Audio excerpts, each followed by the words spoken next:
Hello grade 11s. Today I'm looking at page 65. Once again I'm looking at the drawing on the right hand side, which is the pyramid shape. They've given us a square and they've asked us to draw the front view, the sectional top view, the sectional right view. So before we get started, let's just remember the positioning. This is the symbol for first angle orthographic projection, which shows the tapered roller, tapered meaning it's sloping, and the left view. So the front view is always the tapered roller, the left view is the circle's always the left view. Because this is opposite, this is first angle orthographic projection. So the positioning of our views just needs to be as followed. The front view is the most important view. If they want the left view, it goes on the right hand side. They don't want that though, so the top view goes at the bottom and the left view is on the right. They've asked us for a right view, which is on the left hand side. So let's just remember the positioning of the views. What they've given us, the front view, remember this is the front view, this is the auxiliary view.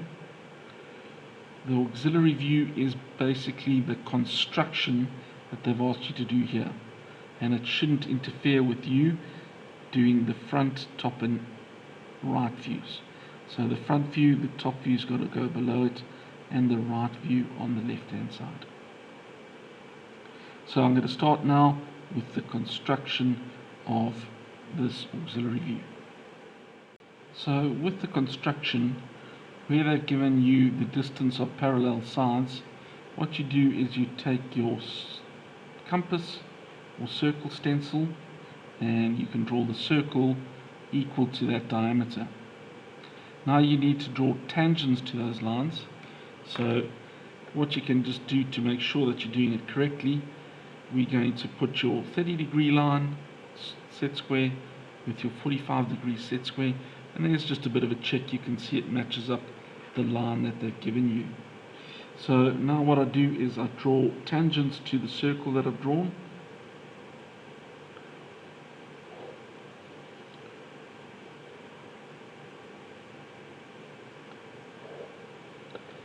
And the same, flip that around.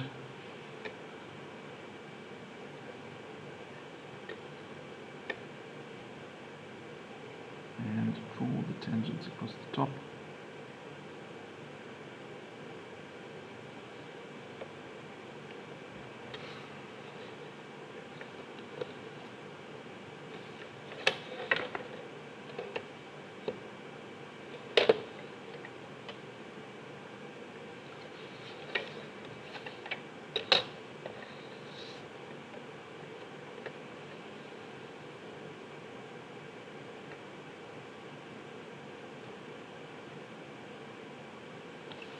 And there is the construction that I'm going to need for my square pyramid. I'll leave a space of 15 and then start marking off the measurements that I need for the front view. There I've finished the construction of my front view, which I've gone over in a dark line now. I've worked out the measurements for the cutting plane. There's our measurement of 12, there's my measurement of 10, and I'm going to go over that now in a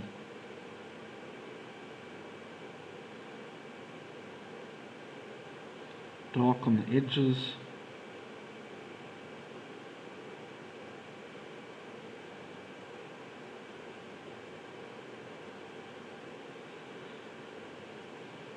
And we need to label that AA.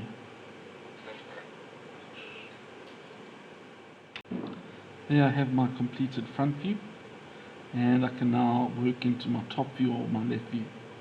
Now let's remember please that we need to project vertically. To go to the top view we need to project horizontally going to the right view. We don't have the width dimension yet, and we need to calculate that.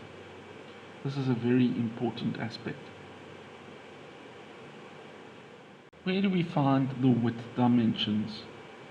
Well, the width dimensions, we need to first of all understand that in the auxiliary view, this measurement here has given us the height measurement that we needed in the front view.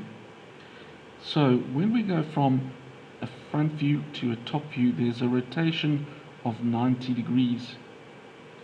So we need to go at right angles to this line to get the width dimension. So what I'm going to do is project an edge up above the auxiliary view here using this line, and now when I draw this line across here, this line is at right angles to this edge, and this now would give us the width dimensions that we need in the top view and in the right view.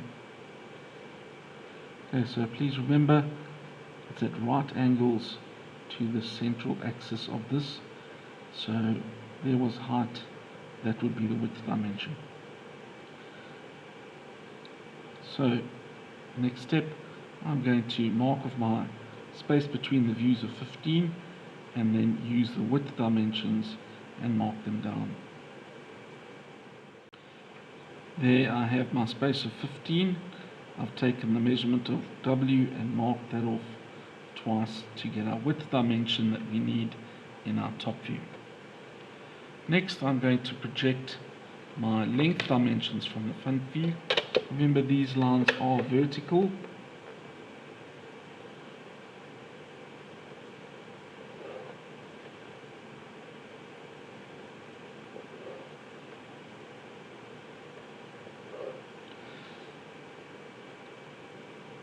There we have our length dimensions projected into the top view.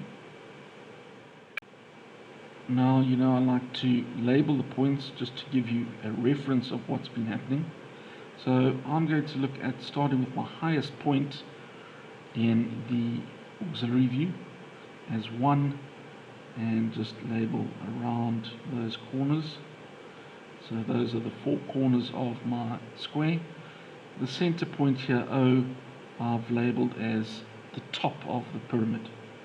Now, if we follow our projection lines, that point there would mean that this corner is 1, and means that this is the length height dimension 1.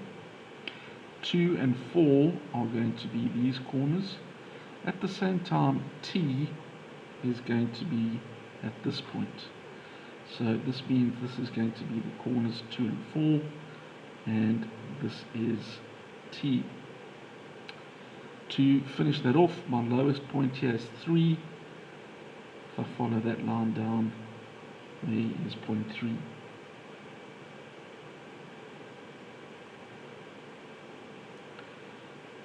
So when I look at this now, to find point 1, point 1 is in the middle of the shape, because I've had to measure from W to the center here, and that means that is point 1. So where it's intersecting a horizontal line and a vertical line, the theory of 2 points.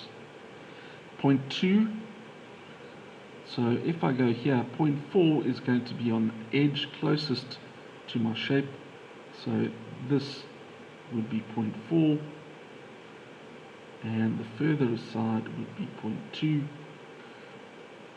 The last edge is point 4, which once again width-wise is in the middle of our shape. So if we have to join all of that up in construction lines, just to give us an outline of the shape,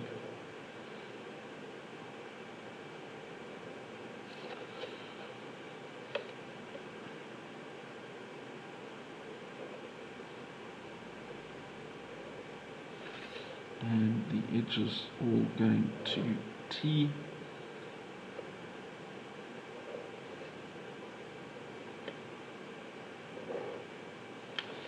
That gives us the outline of our shape, and now we need to work out the cutting plane. I like to be methodical when I'm doing the calculations of where the next points are going to be. So what I mean by that is I would start at the top, then work my way down to the bottom of the shape. So let's start with point 1. Here was point 1, which we've calculated already. 1 going to the top means this little aspect of the line. Now it has been cut by cutting plane AA at this point, so what I need to do is project where they intersect down to touch that line, and that's going to give me this cutting point on 1 going to point T. The next point, so I followed it down, it cuts here, which is the lines 2 and 4, so that's 2 going to the top, 4 going to the top, and it cuts at this aspect. So let's project these points down. That's where it's going to cut on this side. So that's where it cuts point 2. This is where it cuts point 4. Now this next point, what we need to understand is that this point is the base. So this is the base. So it's cutting the base between 2, 3 and 4. So here is 2, 3 and 4. So we need to project that to cut the base at 2 going to 3 at that point, and the same on the other side.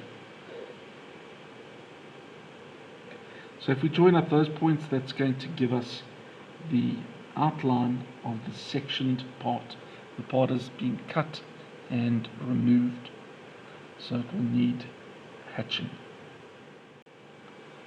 So I've joined up the points that gave me the section part and put in my hatching, 45 degrees, equally spaced. Now I just need to join up the last few little parts that we see once this part has been cut away. Please remember that when we're looking down here, we're trying to see the part that is left. So this part has been cut away, so we'll obviously still be seeing this corner going down here, the edges of the 2 and 4 lines going to the top. However, this little part has been cut away, but this little piece here that's remaining, you can see that it's still here once we look at where the cutting plane is. So we'll have this small little triangle attached at the end that doesn't have hatching. And there we have the complete sectional top view on AA. Remember, labeling sectional top view, and it must have AA. The next step is going to be to draw my right view. So from the front view, I'm going to project my height dimensions. I'm going to put in a 45-degree line and project my width dimensions to the 45-degree line and then up into my right view.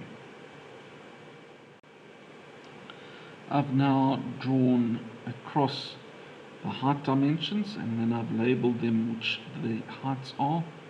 I've projected my width dimensions across to the 45, projected them up, and I've labeled the numbers. So if we just check those numbers now, if we follow them, here is the theory of 2 points. So I've got a horizontal line, there's 1, here is 1, and that's going to give me 0.1. Here's 0.2 and 4, so follow my horizontal line with my vertical line, there's 0.2. 0.4, follow my 0.4 horizontal line, follow where my vertical 0.4 and where they intersect gives me my point. Here's 0.3 for my horizontal, here's 0.3 for my vertical, where they intersect gives me my point. Here is T, and there are all of my points. Now to join them up. I'm now going to work out where the cutting plane cuts our different points. So this is point 1, we know, going to the top of the shape. and this is where it's cutting along that line. So if I project this across, that gives me my one cutting point. So remember, if this was my point that's been cut away, that means that this top edge is not going to be there once we've finished with this. Here is the line going from the top to points 2 and 4. So here is point 2 going to the top, point 4 going to the top. So I need to project the cutting plane to cut those two lines, giving me these 2 points. My last point, remember this is the base, so here is the base shape. It's cutting between 2, 3 and 4, 2, 3 and 4. So I need to project this line across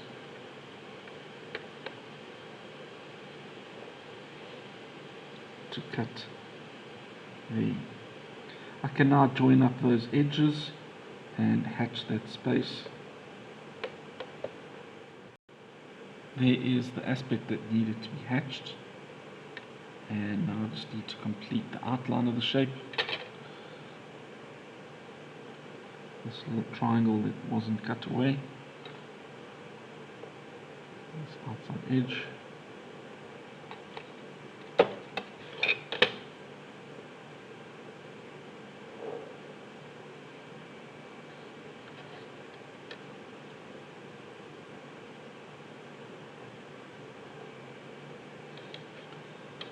And I just need to label that sectional right view on AA.